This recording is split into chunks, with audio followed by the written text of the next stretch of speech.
Wellington, in short, had offered battle on the Hubra on the evening of the 17th, and Soult had refused it, seeing that the bulk of the Allied army was concentrated close behind that river, while his own infantry divisions were still straggling up from the rear. Nor had he any intention of following next day. He wrote to King Joseph that, "I told your majesty that seeing the retreat of the enemy upon the Aigda well pronounced, and having no hope of being able to engage him in a general action before he has terminated his movement, I should put a limit to my pursuit after passing the Hubra, and should move off towards the upper Tormes, to enable the army to collect the food which it lacks." The regret expressed at being unable to force on a battle was of course insincere. All that Soult did was to wait till the British rearguard had abandoned the line of the Hubra, and then move his advanced cavalry to Cabrillas, from which some small reconnoitring parties pushed as far as the Yelts River, and then came back, reporting that it was impossible to pass that flooded stream without bridges, and that the British were all across it. On the morning of the 19th, the whole French army retired eastward, marching by Tamames and Linares towards Salvatierra. The truth was that the French were by now suffering almost as much from fatigue and want of food as the British. They could not live on the country, and the diet of acorns, of which several diarists speak, was as repugnant to the pursuers as to the pursued. On the 18th, the British army had an unmolested retreat. This did not prevent many losses of men who dropped to the rear and died of fatigue and starvation. The carcasses of dead horses all along the road had been hacked up for food. One observer saw 13 corpses lying round a single fire. Another counted so many as 50 men sitting in a clump, who declared their absolute incapacity to march a foot farther, and could not be induced to move. But the stragglers who did not perish hobbled on to the camps in the evening for the most part. The cavalry swept up large numbers of them into safety. That night, the column of Hill reached Tenebrin and Moras Verdes. The center column lodged about Santi Espiritus and Alba de Yelts. The Galicians, forming the northern column, were about Castillo de Yelts and Fuenterrabal. The march of the center column was accompanied by the curious case of insubordination by 3 divisional generals, those commanding the 1st, 5th, and 8th divisions, of which Napier makes such scathing notice. Their orders gave an itinerary involving a march over fords in flooded fields. They consulted together, judged the route hopeless, and turned off towards the bridge of Castillo de Yelts, which they found blocked by the army of Galicia. Wellington, failing to find them on the prescribed path, set out to seek them, and came upon them wading miserably in the mud. He is said to have given them no more rebuke than a sarcastic, "You see, gentlemen, I know my own business best," and allowed them to cross after the Spaniards, many hours late. The insubordination was inexcusable, yet perhaps it would not have been beneath Wellington's dignity to have prefaced his original order with an explanatory note, such as, "The main road by Castillo Bridge being reserved for the Spanish divisions." But this would not have been in his normal style. Like Stonewall Jackson 50 years after, he was not prone to give his reasons to subordinates, even when his orders would appear to them very inexplicable. On the 19th, a march of a few miles brought all the columns within a short distance of Ciudad Rodrigo, and the commissariat transport having reached that place on the preceding day, quite unmolested, arrangements had already been made to send out food to meet the approaching columns. About dusk, we took up our ground on the face of the hill near Rodrigo. The weather, now changing to a severe frost, was intensely cold. We had not long been halted when the well-known summons of "Turn out for biscuit" rang in our ears. The strongest went for it, and received 2 days' rations for every man. It was customary to make an orderly division, but that night it was dispensed with. Each man eagerly seized what he could get, and endeavored to allay the dreadful gnawing which had tormented us during 4 days of unexampled cold and fatigue. In a short time 2 more rations were delivered, and the inordinate eating that ensued threatened to do more mischief than the former want. On the 20th, the army was distributed in quarters around and behind Rodrigo, Hill's column about Marciego, Zamora, Robaldo, Cespidosa, and other villages on the upper Aigda. The center column about Gallegos, Carpio, Pastors, El Badon, Campillo, and other cantonments well known from the long tarrying of the army there in 1811. The Galicians were left out in the direction of San Felices and the lower Aigda. Everyone was now under cover, and food was abundant, almost too abundant at first. Rest, warmth, and regular rations were indeed necessary. Scarcely a man had shoes, not that they had not been properly supplied with them before the retreat began, But the state of the roads had been such that as soon as a shoe fell off or stuck in the mud, in place of picking it up, the man kicked its fellow companion after it. Yet the infantry was still efficient and fit to do its duty. But the cavalry and artillery were in a wretched state. The batteries of the 3rd, 6th, Anth divisions, the heavy cavalry, with the 11th Anth light dragoons were nearly a wreck. The artillery of the 3rd Division lost 70 horses between Salamanca and Rodrigo. The cavalry was half dismounted, the artillery without the proper number of horses to draw the guns, much less the ammunition cars. Many died from cold and famine under the harness of the artillery and the saddles of the dragoons. The batteries could with difficulty show 3 horses in place of 8 to a gun. Stragglers continued to come in for several days. Julian Sanchez was sent out with his lancers to search the woods for them, and brought in 800 mounted on the horses of his men. But when the divisional returns were prepared on November 29th, it was found that besides killed and wounded in action and sick in hospital, there was a melancholy deficit of 4921 missing since October 23rd. The killed and wounded in action, as opposed to the missing, were very few considering the dangers which the army had gone through. Some 160 at Villadrigo, 440 at Villamuriel and Palencia, 70 at the Puente Larga, 113 at Alba de Tormes, 187 at the Combat of the Hubra. Smaller fights such as the skirmishes at Tordesillas, Aldia Langua, and Maitilla can hardly account for 200 more between them. The total cannot have exceed 200 casualties in action.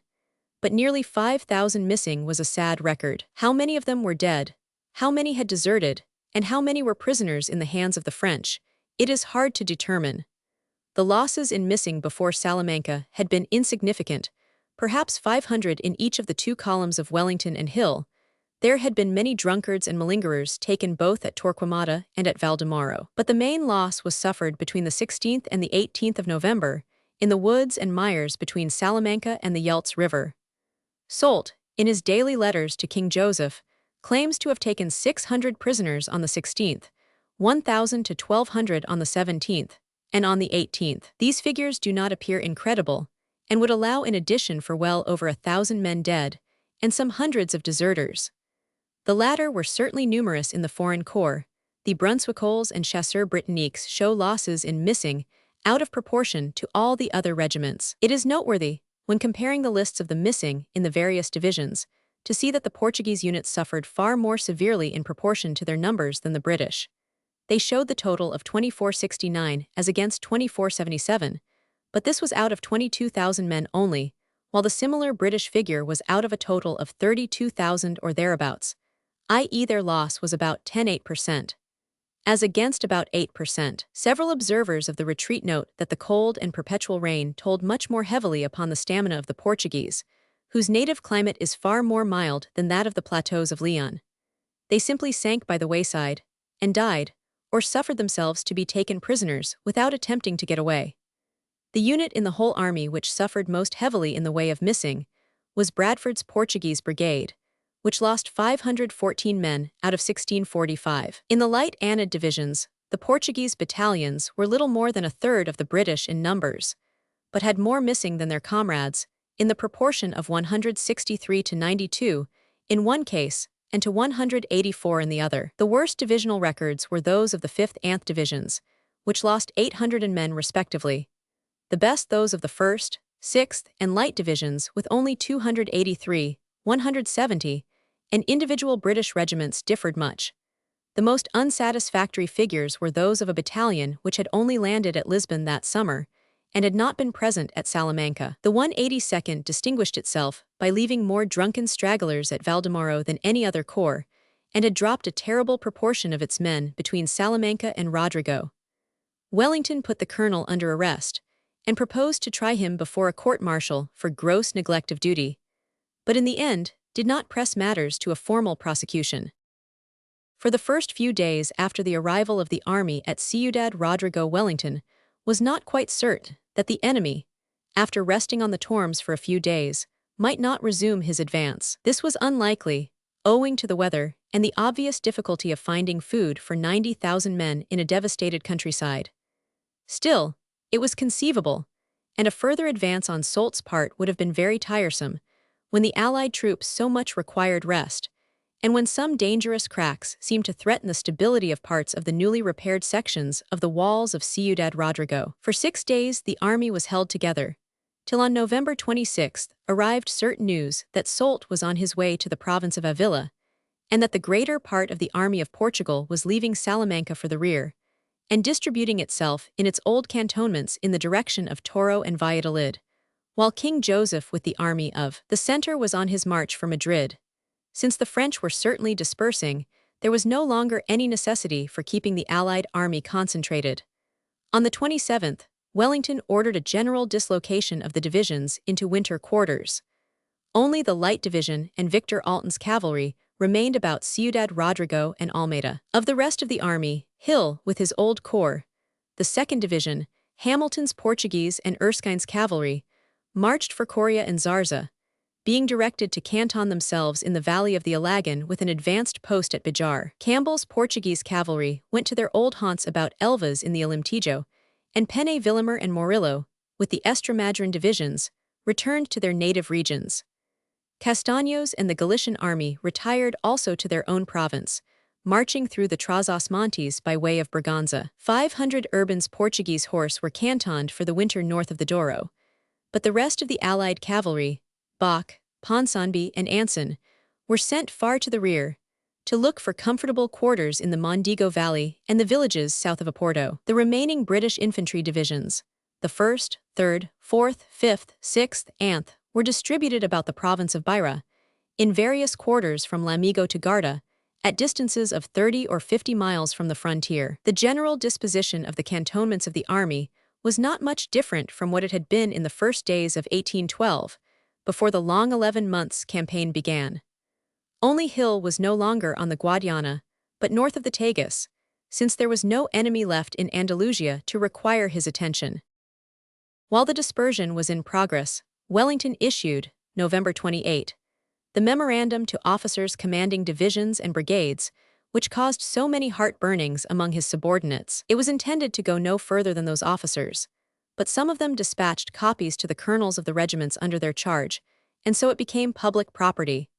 Written in a moment of intense irritation, it contained much rebuke that was merited, but was unjust from the sweeping and general character of the blame that it distributed to the whole army, and most certainly failed to take account of the exceptional conditions of the 15th to the 19th of November. Wellington wrote, "I am concerned to have to observe that the army under my command has fallen off in the respect of discipline in the late campaign, to a greater degree than any army with which I have ever served, or of which I have ever read. Yet this army has met with no disaster. It has suffered no privations which but trifling attention on the part of the officers could not have prevented, and for which there existed no reason in the nature of the service. Nor has it suffered any hardships, excepting those resulting from the necessity of being exposed to the inclemencies of the weather at a time when they were most severe. It must be obvious to every officer that from the moment the troops commenced their retreat from the neighborhood of Burgos on the one hand, and of Madrid on the other, the officers lost all control over their men. Irregularities and outrages were committed with impunity. Yet the necessity for retreat existing, none was ever made on which the troops had such short marches, none on which they made such long and repeated halts, and none on which the retreating army was so little pressed on their rear by the enemy. I have no hesitation in attributing these evils to the habitual inattention of the officers of the regiments to their duty, as prescribed by the standing regulations of the service and the orders of this army. The commanding officers of regiments must enforce the order of the army regarding the constant inspection and superintendence of the officers over the conduct of the men in their companies, and they must endeavor to inspire the non-commissioned officers with a sense of their situation and authority. By these means the frequent and discreditable resort to the authority of the provost and to punishments by courts-martial will be prevented, and the soldiers will not dare to commit the offenses and outrages of which there are so many complaints, when they well know that their officers and non-commissioned officers have their eyes on them.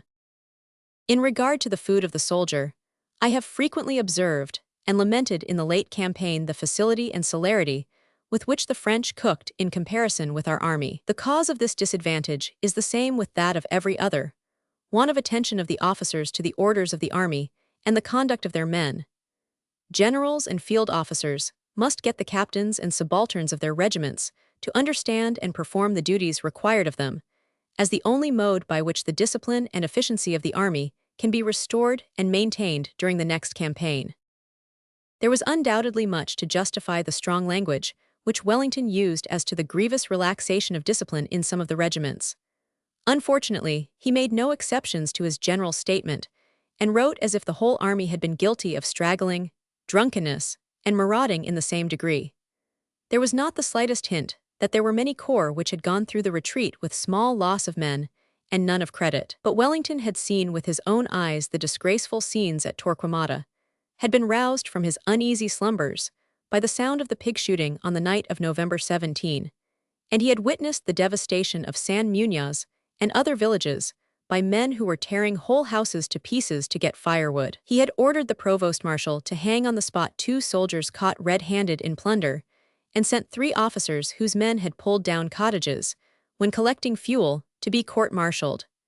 The figures of the missing in some regiments had rightly provoked his indignation, but he might at the same time have noticed that there were not only battalions, but whole brigades where their number was insignificant. In one division of 5,000 men, there were but 170. In the 5 British battalions of the Light Division, no more than 96. In both these cases, the deficiency represented only weakly men who had fallen by the way from fatigue and disease, and cannot afford any margin for stragglers and marauders. The general feeling in the army was that nearly all the loss and mischief had happened in the inclement days of November 1518, previous disorders having been comparatively insignificant, and as regards those days, they questioned the justice of Wellington's indictment of the troops. To say that the army had suffered no privations which but trifling attention on the part of the officers could not have prevented was simply not true. What trifling attention, on the part of the regimental officers, could have made up for the fact that some divisions had received absolutely no distribution of food of any sort for 4 continuous days, and others in the same 4 days nothing but 2 rations of beef, and no biscuit or other food at all?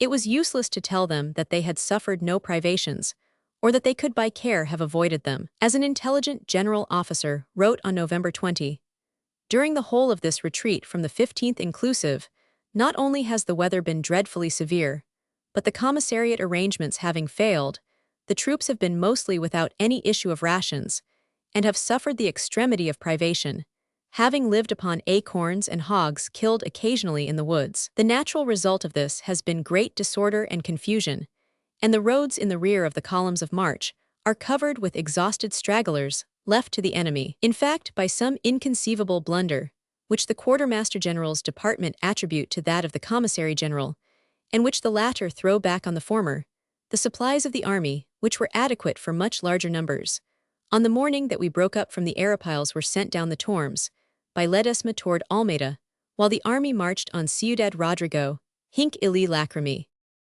There is no doubt that sheer lack of food during inclement weather, and in a desolate and thinly peopled forest country did most of the mischief. As an indignant subaltern writes, "The officers asked each other, and asked themselves, how or in what manner they were to blame for the privations of the retreat. The answer uniformly was, in no way whatever. Their business was to keep the men together, and if possible to keep up with their men themselves. And this was the most difficult duty. Many of these officers were young lads badly clothed, with scarcely a shoe or a boot left, some attacked with dysentery, others with ague, more with a burning fever raging through their system. They had scarce strength to hobble along in company with their more hardy comrades, the rank and file." Wellington's memorandum stated that the marches were short in miles, and this was generally true, though on October 23 the infantry had to do 29 miles. But mileage is not the only thing to be considered in calculating the day's work. The time spent on the miry roads, where every step was ankle-deep in slime that tore the shoes from the feet, was inordinate. Several of the marches were fro o'clock before dawn, to the same hour in the afternoon. This on an empty stomach, and with the regulation 60 lb. Of weight on the soldier's back was no mean task, and sometimes the journey ended, as for the light Anth divisions on November 17, in the troops being deployed in battle order in the drifting rain, and kept for some hours more under arms, to resist a possible advance of the French. The strain was too much for many willing men whose constitution was not over-robust. It was not only shirkers who fell out and collapsed. As to the matter of the cooking, one capable subaltern remarked in his diary, "If we were allowed to tear down doors and see, in every village, as the enemy do, without having to go miles for wood, we could cook in as short a time as they." And another remarks with justice that when the companies had to prepare their food in the vast Flanders cauldrons, carried on mules which dragged at the tail of the regimental baggage train, they could never be sure of getting them up to their bivouacs in good time. There was an immense improvement in 1813, when light tin camp kettles carried alternately by the men of each squad were introduced. These were always at hand, and could be got to boil, without needing a whole tree or half a church door to warm them. Wellington might have spared this criticism on his soldiers, cooking when he had already, as his dispatches show, asked for the small kettles to be made, precisely because the cauldrons were too heavy, and seldom got up in good time. He did well to lament the slow cooking, but knowing its cause, and having been in command of the army since Ypres, might he not have indented for portable kettles before May 1812? The real truth with regard to much of the objurgatory language of the memorandum is that, loth though one may be to confess it, the staff officer, commander-in-chief or whatever his rank, who has slept under cover and had adequate food during such awful days as those of November 15 to November 19, 1812, may easily underrate the privations of the man in the ranks, who has faced the weather unsheltered and with no rations at all. This observation does not in the least affect the points on which Wellington did well to be angry: the disgraceful scenes of drunkenness at Torquemada and Valdemoro, the plundering of villages at more points than one, and the excessive straggling from some ill-commanded battalions. And, as we have had occasion to point out before, there was a residuum of bad soldiers in well-nigh every regiment. Colborne estimates it at 50 or 100 men on the average, and exceptional circumstances, like the storm of Badajoz or the hardships of the Salamanca retreat, brought this ruffianly element to the surface and led to deplorable incidents. Presumably, many corps got rid of the majority of their mauvais sujets by straggling and desertion on those wretched November days upon the Valmusa, the Hubra, and the Yelts. Here we may leave the main armies at the end of the campaign. It remains only to speak of Suchet and his opponents on the coast of the Mediterranean. After the departure of Soult and King Joseph from Valencia in the middle of October, it might have been supposed that the Duke of Albufera, now left to his own resources, would have been in some danger. For not only had he in front of him the Anglo-Sicilian troops who had landed under Maitland at Alicante, and his old adversaries of Joseph O'Donnell's army, but since there were now no French left in Andalusia, all the Spanish detachments which had formerly watched the eastern flank of that kingdom were available against him. After Soult had occupied Madrid, Elio, Frere, and Bassicourt, all came down to Albacete and Chinchilla to link themselves with the Alicante troops, leaving out the Empecinado and Duran, who did not move southward from their mountains on the borders of Aragon and Castile. There were sent 0 Spanish troops of the 2nd and 3rd Armies, the old Valencian and Murcian Corps, disposable for use against Suchet in November. And what was still more ominous for the French on the east coast, a second reinforcement was getting together at Palermo to strengthen the Anglo-Sicilian Corps at Alicante. General Campbell, with about 4,000 men, sailed on November 14. This force consisted of 2 British battalions, a foreign battalion of light companies, 1,500 Italians, and some miscellaneous details. Though the Italians, as their conduct proved next spring, were eminently untrustworthy material, the rest were an appreciable addition to the strength of the expeditionary force, which was now swelled to an army corps rather than a large division. They only came to hand on December 2, however, and the best opportunity for attacking Suchet had passed before their landing, since obviously he was most vulnerable when all the rest of the French armies had passed on to Salamanca after November 6, and before King Joseph had come back to Madrid and Soult to Toledo in the early days of December. The 4 weeks between those dates, however, were wasted by the British and Spanish generals on the east coast. Suchet had recognized his danger and had taken up a defensive position in front of the Zúcar, with Harisp's division at Almanza, Fuente la Higuera, and Moxent, Habert S. at Albedo across the high road from Valencia to Alicante, and Musnier S. in reserve at Alcira and Zadova. Here he waited on events, having lost touch completely with Soult and the king, from whom he received no dispatch for 80 days after their departure from Albacete and Cuenca in October.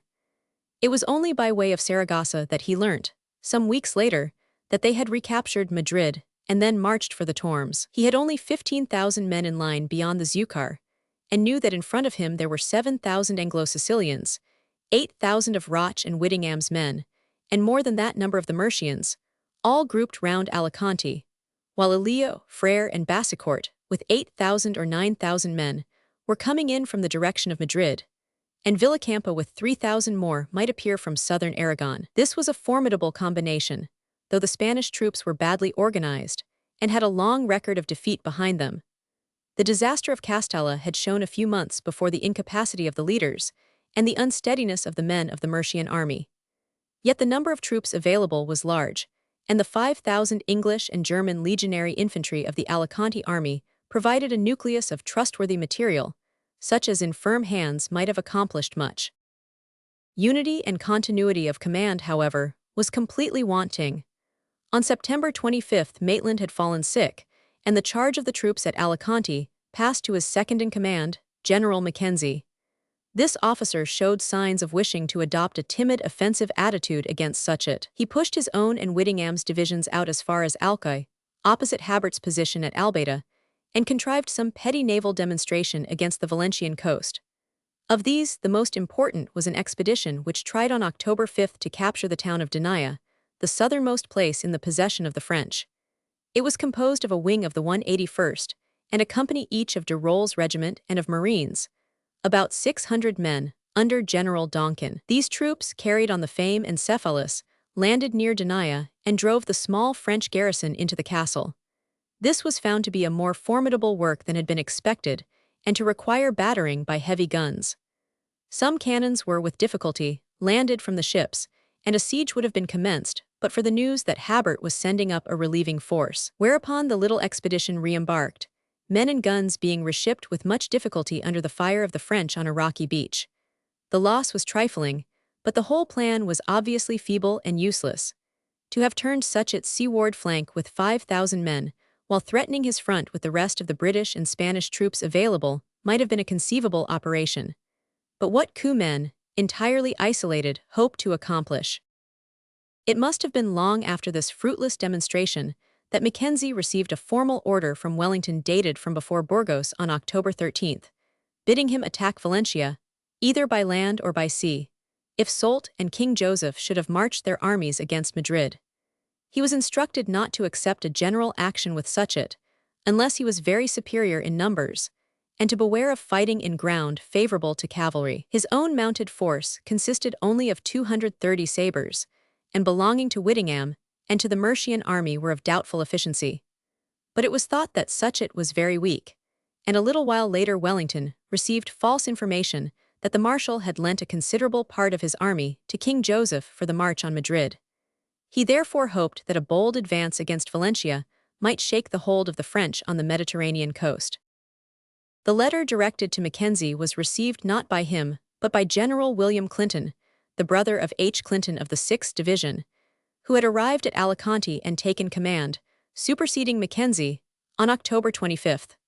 Lord William Bentinck had sent him out from Palermo on hearing of Maitland's illness. The change of generals had no good results. Clinton fell at once into a fierce quarrel with Cruz, the Spanish governor of Alicante. He opined that he ought not to start to attack Suchet without receiving over control of the Alicante forts and placing them in the charge of a British garrison. The governor refused to give up the keys, and much friction ensued, causing an angry interchange of letters which wasted many days. Wellington, when he heard of it, declared that Clinton seemed to have been wholly unreasonable in his demand. Meanwhile, Clinton drew in Mackenzie's troops from the front, instead of making an advance toward Valencia. Suchet, hearing that there were no red-coated battalions left opposite Habert, resolved to try the effect of a reconnaissance in force, and moved forward against Roch and Whittingham, who still lay at Alc. The English and Spanish divisions at once drew back to Zixona, 20 miles nearer to Alicante. Impressed by this activity on the part of the enemy, Clinton wrote to Wellington that Suchet was too strong to be meddled with, and that he dared attempt no offensive move toward Valencia. Yet counting Roch, Whittingham, and the Mercian troops at Alicante, he must have outnumbered the French by nearly 2-1. And on November 22, the governor of Alicante actually surrendered the keys of the citadel, the point on which Clinton had insisted as the necessary preliminary for active operations. Nothing had yet been done on the east coast, when on December 2 General Campbell landed at Alicante with the 4,000 Sicilian troops already mentioned a few pages back. He was senior to Clinton and relieved him of the command. Thus, in the 70 days since September 23, there had been 4 general officers in successive charge of the force, which was intended to keep Suchet in check. It would have been difficult to contrive a more inconvenient arrangement. Both Clinton and Campbell were new to the army and the district, and each took many days to make out his situation and arrive at a conclusion as to what could and what could not be done. Campbell, immediately on his arrival, was solicited by Elio to attack Suchet, in combination with his own army, which should strike in from Albacete on the marshal's flank. He offered to bring up 10,000 men of his own, Frere, Bassicourt, and Villacampa, and said, apparently without authorization, that Del Parque would assist at the head of the army of Andalusia. But Campbell refused to stir, and possibly was right, when such cases as Barossa and Talavera are taken into consideration.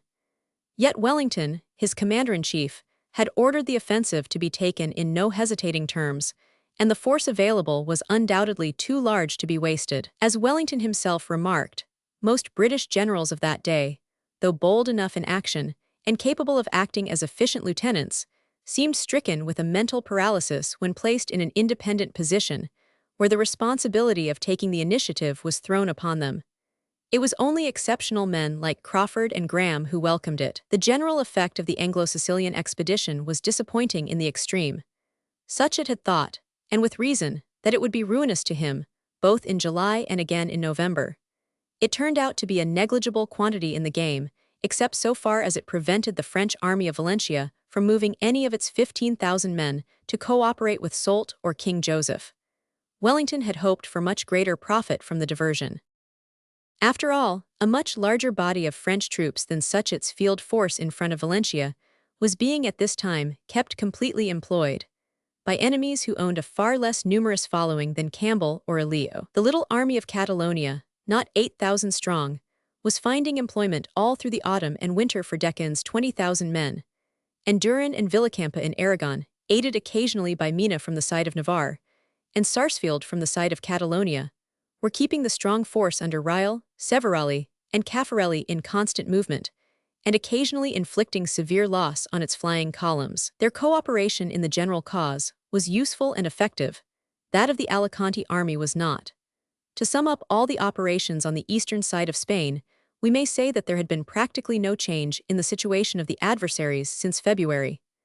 The amount of territory occupied by the French was unchanged. They had made no progress in the pacification of Aragon or Catalonia, but on the other hand, Suchet's hold on Valencia still remained entirely unshaken. Section 34, Chapter 7. Critical Summary of the Campaigns of 1812. Though Wellington's divisions took up in December 1812 almost the same cantonments that they had occupied in December 1811, ere they marched out at midwinter to the leaguer of Ciudad Rodrigo, the aspect of affairs in the peninsula had been completely transformed during the intervening 12 months. It was not merely that Andalusia, Estremadura, and Asturias had been freed from the presence of the French armies, who were never to return, nor was it merely that, to use Wellington's own words, "We have sent to England little less than 20,000 prisoners, have taken and destroyed, or have now ourselves the use of, the enemy's arsenals in Ciudad Rodrigo, Badajoz, Salamanca, Valladolid, Madrid, Astorga, Seville, and the lines before Cadiz, and upon the whole have taken or destroyed, or now possess, little short of 3,000 pieces of their cannon." Nor was it the all-important thing that the armies of Portugal, the centre, and the south, Wellington's immediate enemies, were in November weaker by 30,000 men than they had been in March, and this though they had received 0 men in drafts since the summer ended. The fact that really counted was that the whole French system in Spain had been shaken to its foundations. It was useless to pretend any longer that King Joseph was a legitimate sovereign, and the Cadiz government, a mere knot of rebels driven into their last and remotest place of refuge. The dream of complete conquest, which had lingered on down to the moment of Suchet's capture of Valencia, was gone forever. The prestige of the French arms was shattered.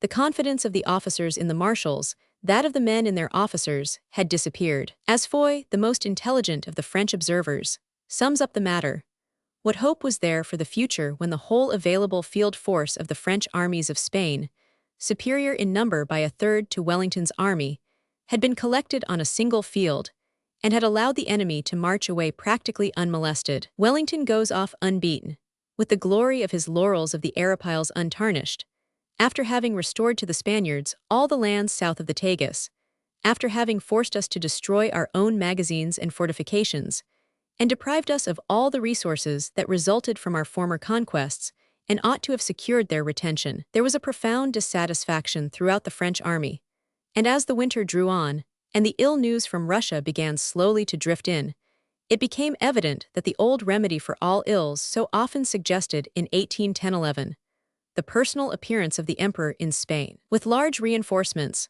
was never likely to come to pass. Indeed, troops would probably be withdrawn from Spain rather than sent thither, and the extra subsidies in money, for which King Joseph was always clamoring, were never likely to be forthcoming from the imperial exchequer. As to the past campaign, belated recriminations continued to fly about. Clark, the Minister of War at Paris, was the central point round which they revolved, since it was through him that the reports went to the emperor from Spain, and to him that the rare answers came back from some Russian bivouac, when the master had a moment's leisure from his own troubles. Generally, he wrote in a very discouraging strain, Vous sentez quelogne comme je suis, je ne puis rien faire pour les armées d'Espagne. His occasional comments were scathing. Marmont's reports were all lies. He was to be interrogated in a formal series of questions as to why he had dared to fight at Salamanca. The quarrels of Joseph and Soult were unworthy of serious attention. Il ne pouvait pas s'occuper de semblables pauvretés, dans un moment où il était à la tête de 500,000 hommes, et faisait des choses immenses. Considering the way in which Soult had wrecked all the plans of the king and Joseph in June-July, by deliberate disobedience to a long series of orders sent by his hierarchic superior, it was poor comfort to Joseph to be told that he must continue to put up with him. Le maréchal Soult est la seule tête militaire qu'il y out en Espagne. On ne pouvait en retirer sans compromettre l'armée. Why had the king ever returned to Spain in 1811? Said the emperor, though a reference to the correspondence between them in that year tends to show that Joseph had offered to abdicate or take any other step prescribed to him, and that it was his brother who preferred to keep him at Madrid as a figurehead. Napoleon, it is clear, was vexed at being worried by the affairs of the peninsula at a moment when he required all his time for the contemplation of his own problems, and discharged his wrath, deserved or undeserved, in all directions. It may be doubted whether he ever thought of himself as perhaps the greatest offender of all. But it was, as we have already shown at great length, precisely his own elaborate orders which led first to the fall of Ciudad Rodrigo and then to that of Badajoz. But for these initial strokes, Wellington's task in the later spring would have been far more difficult. And it is certainly the fact that if Marmont had been allowed to follow his own inspiration in February and March, Badajoz at least might have been saved. As to what followed in June and July, Soult must take the main share of the blame. Wellington's game would have been far harder if the Army of the South had obeyed the king's orders and come up to the Tagus in June. Soult would have had to evacuate Andalusia, it is true, but he nonetheless had to abandon it in the end, and it would have made all the difference in the world to the fate of the campaign if he had come northward while Marmont's army was still intact, and not after it had received the crushing blow of July 22 at Salamanca. No rational student of the events of that summer can fail to recognize that Jourdan and the king had found the right conclusion and issued the right orders, and that Soult's determination to hang on to Andalusia till the last moment showed as much mental perversity as military insubordination. His counterplan for inducing the king to come to Seville, abandoning Madrid before Marmont had even tried the fortune of battle, was simply the wild project of a viceroy loth to abandon his realm, and convinced that everyone else ought to give way for his own personal profit, to surrender central and northern Spain to Wellington, and to allow all communications between Andalusia and France to be cut would have been insane. The king would only have brought 15,000 men with him. Soult could not have added a greater field force than 25,000 men more, as was repeatedly shown when he tried to concentrate in Estremadura. Their joint 40,000 would have neither been enough to face Wellington nor to threaten Portugal. Meanwhile, Spain from the Ebro to the Sierra Morena would have passed into the hands of the Allies. It is unnecessary to dilate further on the topic. A more interesting problem, and one into which Napier went at great length, is the criticism of the campaigns of 1812 from the other point of view, that of Wellington. It is clear that there is nothing but praise to be bestowed on the masterly strategical combination of January and March, which brought about the captures of Ciudad Rodrigo and Badajoz. Each fell before a blow delivered at the precise moment when it must be most effective. The position of the enemy had been carefully calculated, and every adverse possibility taken into consideration. It is obvious that Rodrigo was doomed without fail from the first, because Wellington had realized and demonstrated to himself the inability of the French to hinder his enterprise, after the imperial orders had sent Montbrun off to the borders of Valencia. And Badajoz was destined to fall also, unless Marmont should help Soult at the earliest possible moment and with the greatest possible force. There was in this case an adverse chance, though not a very great one, that it never came near to occurring was due to the Emperor's removal of Marmont's southern divisions from the Tagus Valley. But even if this fortunate intervention of Napoleon had not simplified the task of the Allied army, it was still improbable that Marmont would appear in time, and the improbability had been ascertained by careful study of the state of the magazines and the distribution of the cantonments of the army of Portugal. Soult without Marmont could accomplish nothing, and on this fact Wellington based his plan. If the Duke of Dalmatia had brought up 10,000 men more than he actually did, his advance would still have been insufficient to save Badajoz. As to the details of the siege of that fortress, we have seen that things by no means went as Wellington desired. He himself threw the blame on the want of trained sappers and the inexpertness of his engineer officers. The engineers' reply was that they were directed to work against time and not given sufficient days or means to carry out their operations according to the regular methods of their craft. The project of attack adopted would not stand the test of criticism as a scientific operation, but possessed merit as a bold experiment to reduce in an unusually short time a considerable fortress, well armed and well countermined, by the agency of unskilled sappers, no miners, and insufficient ordnance. Probably the verdict of the historian must be that the time problem was the dominating fact, and that had there been no relieving armies in the field, other methods would have been pursued. It is at least certain that the rapidity with which the place was taken disconcerted Soult, and upset all the plans of the French in Spain. After the fall of Badajoz, Wellington had his choice between the invasion of Andalusia and that of the Valley of the Douro. It can hardly be doubted that he was right in choosing the latter, not only on the ground which he himself stated, that Marmont's was the operating army and the more dangerous of the two, but because, as Marmont put it, a disaster in the north would compel the French to evacuate the south, while a disaster in the south would have no such effect in the north. The victory of Salamanca liberated Andalusia and Madrid as well as the Douro Valley.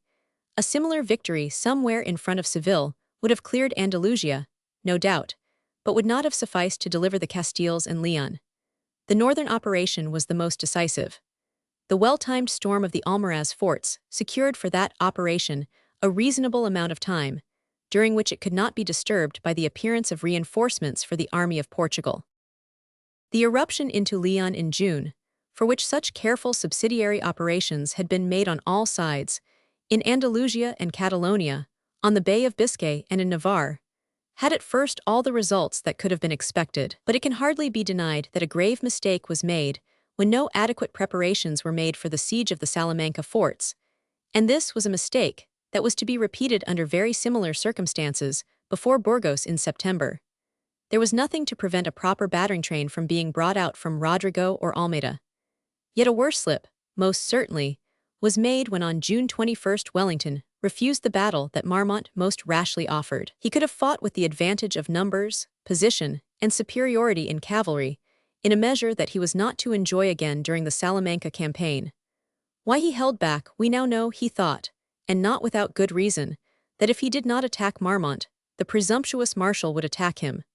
Such a project indeed was in his adversary's mind, and if it had been carried out the result would undoubtedly have been a second Busaco. But Marmont hesitated, and was saved for the moment. That he was able to retire with an intact army behind the Douro was a terrible disappointment to Wellington, for, during the deadlock that ensued for nearly 3 weeks, the French armies of the north, south, and center might have spared reinforcements for the army of Portugal. Soult's perversity, Caffarelli's want of perception of the relative importance of things, and King Joseph's tardiness prevented these possible reinforcements from getting up in time. But this Wellington could not foresee, and he was under the impression that nothing was more possible than the arrival of Marmont's expected succors.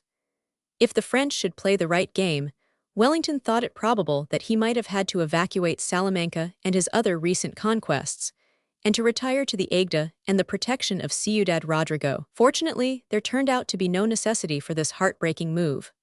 Marmont came forward on July 15th, without having received any of the assistance that he had expected from the other armies, and involved himself in the maneuvers that were to end in complete disaster.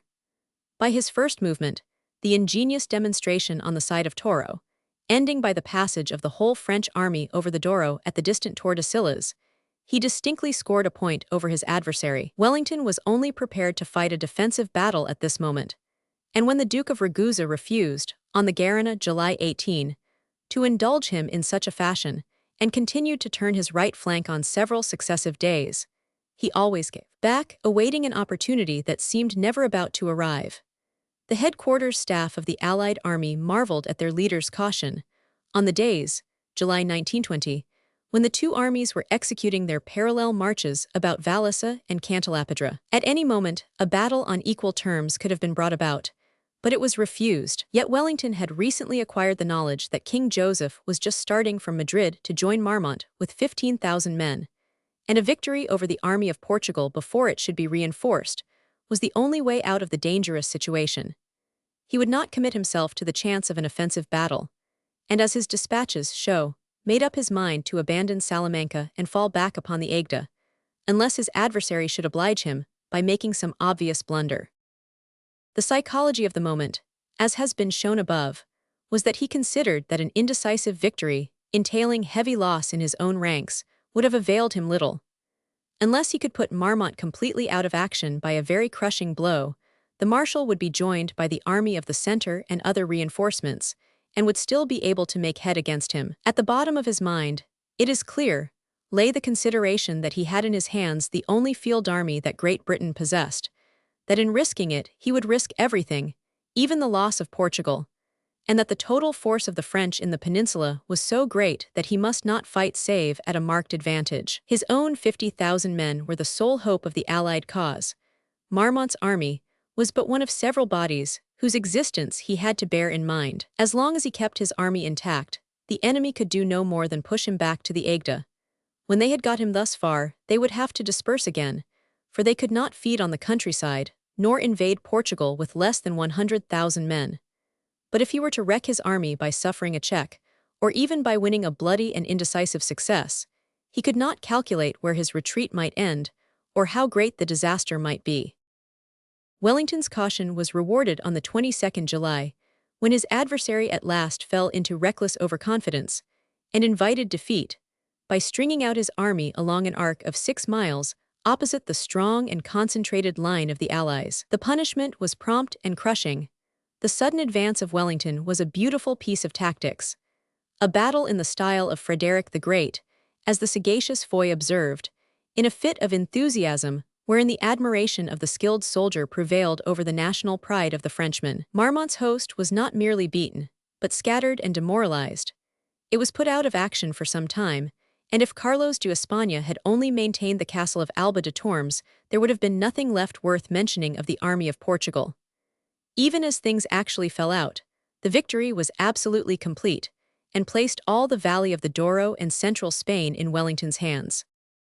After Salamanca, he had it in his power to choose between thrusting Clausel and the battered army of Portugal behind the Ebro, and marching on Madrid to deal with King Joseph and Soult.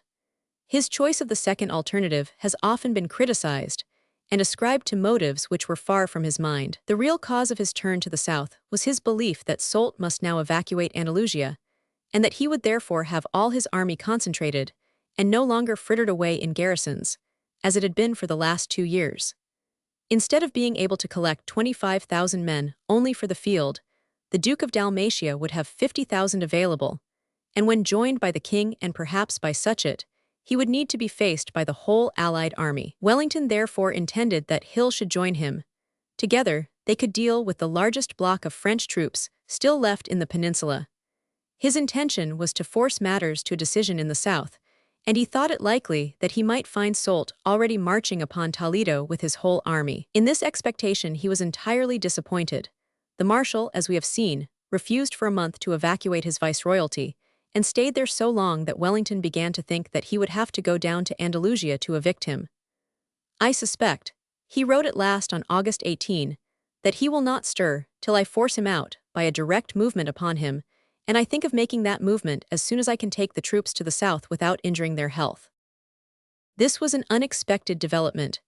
Any other but a modern French army would now leave the province Andalusia, as they have absolutely no communication of any kind with France or with any other French army, and are pressed on all sides, wrote Wellington. Yet Soult lingered, and meanwhile the army of Portugal, rallied in a shorter time than could have been expected, returned to Valladolid, and assumed the offensive in the valley of the Douro. The trouble in that direction became so acute that Wellington resolved to march against Clausel, with a force sufficient to drive him back to the Ebro, intending afterwards to return to Madrid to pick up the other half of his own army, to join with Hill, and then to deal with Soult, whose tardy resolve to evacuate Andalusia was only just becoming evident.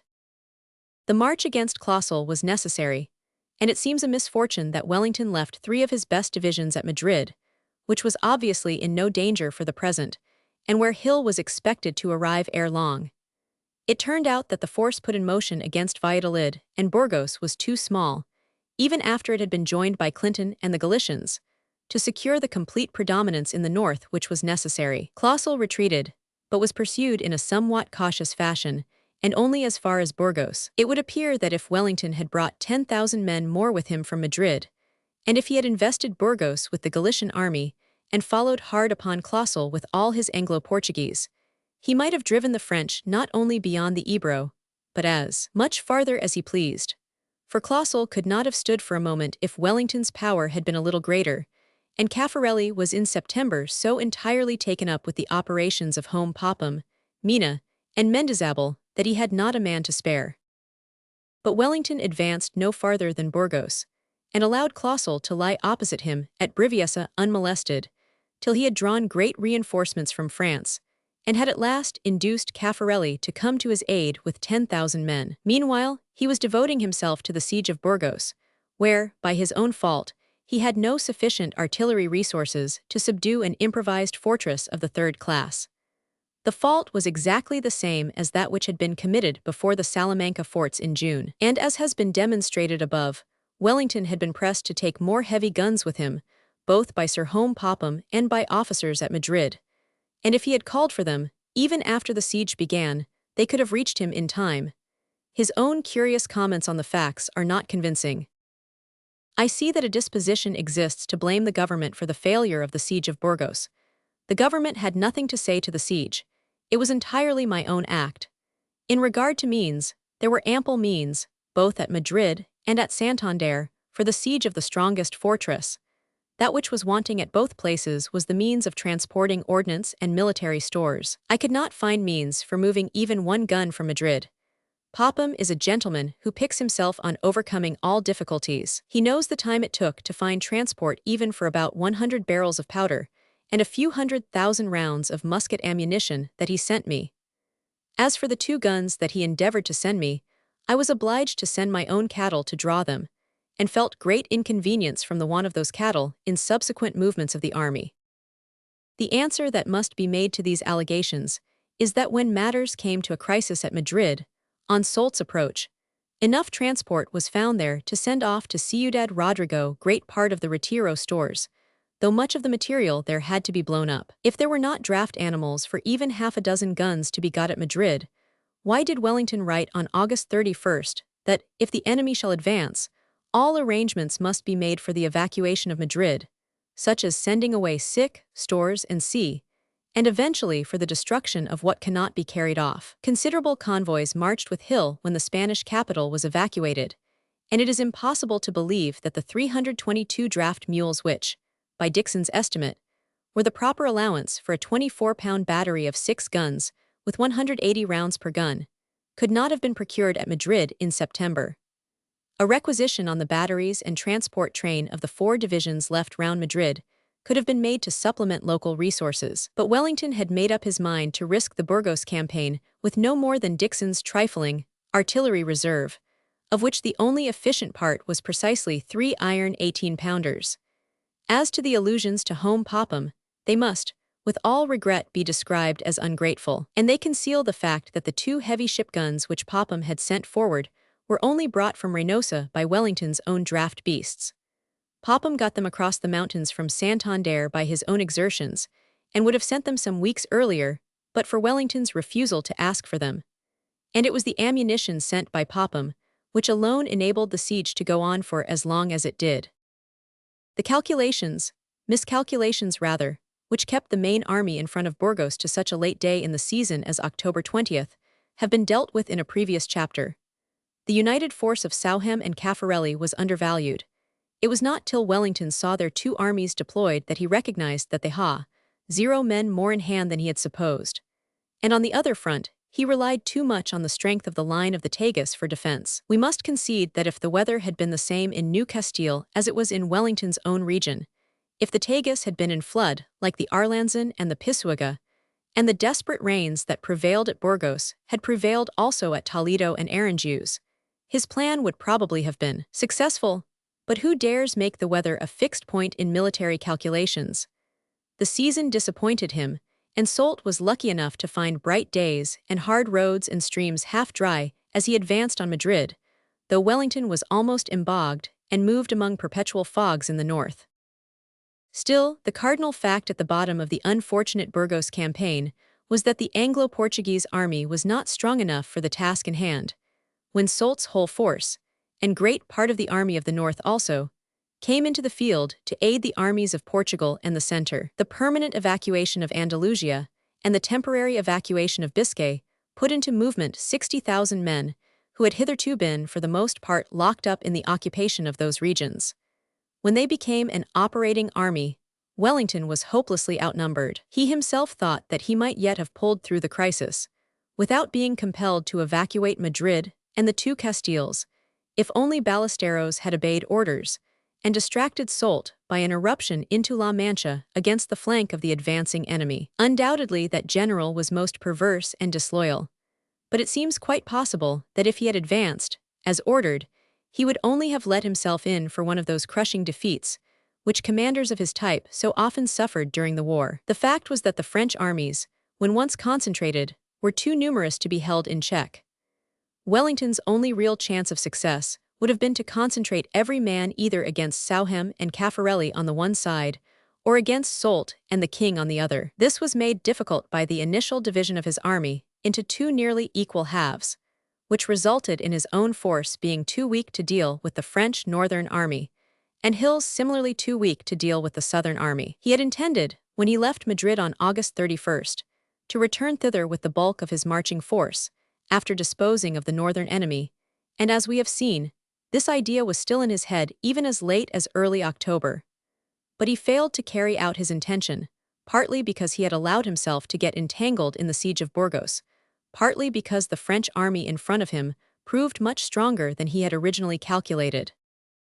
The only occasion on which it was actually in his power for a few days to combine Hill's force and his own for a blow at one of the 2 hostile armies, while the other was still far off, was on the 3rd-5th of November. He saw the chance, but deliberately refused to take it, for reasons which we have seen set forth, and which were perfectly convincing.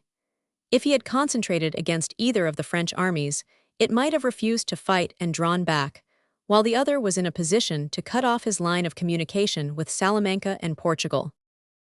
He resolved, and at this moment the resolve was wise, not to attempt any such blow, but to fall back on the well-known and formidable positions round Salamanca.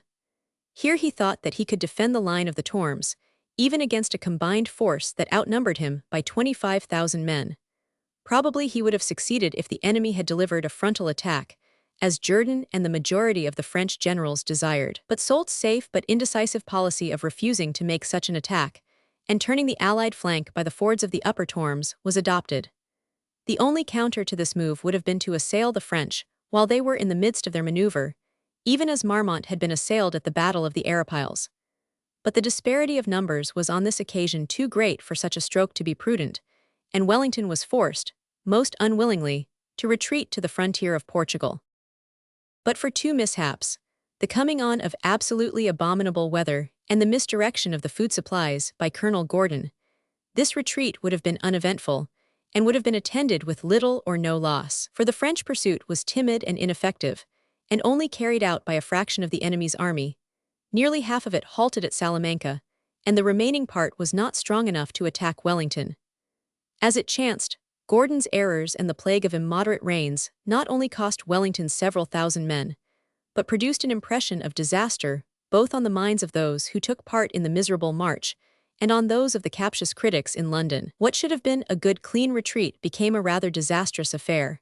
But this was not due to the enemy, and the French observers got small comfort from it, as we have already shown by quoting Foy's perspicuous and angry comments on the operations around Salamanca.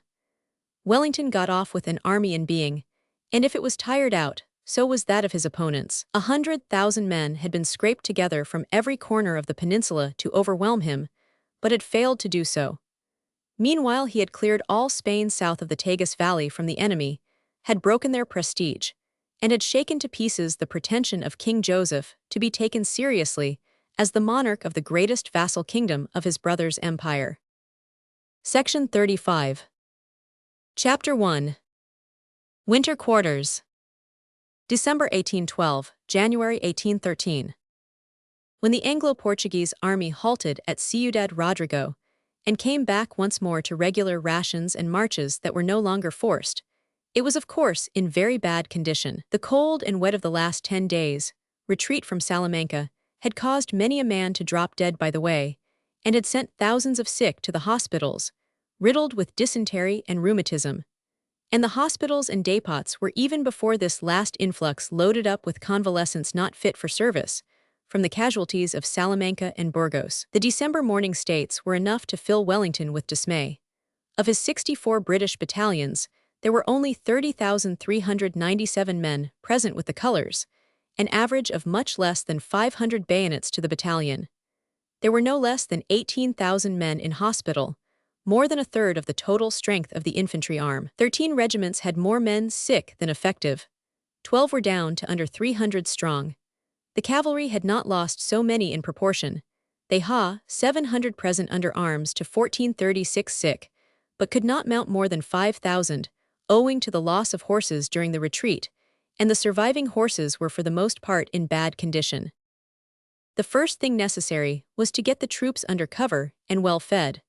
A very long rest was obviously necessary to allow the wayworn and exhausted men time to recover their strength, and the convalescents to rejoin from the hospitals. With the winter drafts known to be ready and starting from England, to the number of some 5,000, beside 1 or 2 more complete battalions promised for the peninsula, there might be an army in Ypres no less strong than that which had opened the campaign of 1812. But clearly, the only movement to be thought of at present was that of getting the divisions into comfortable winter quarters.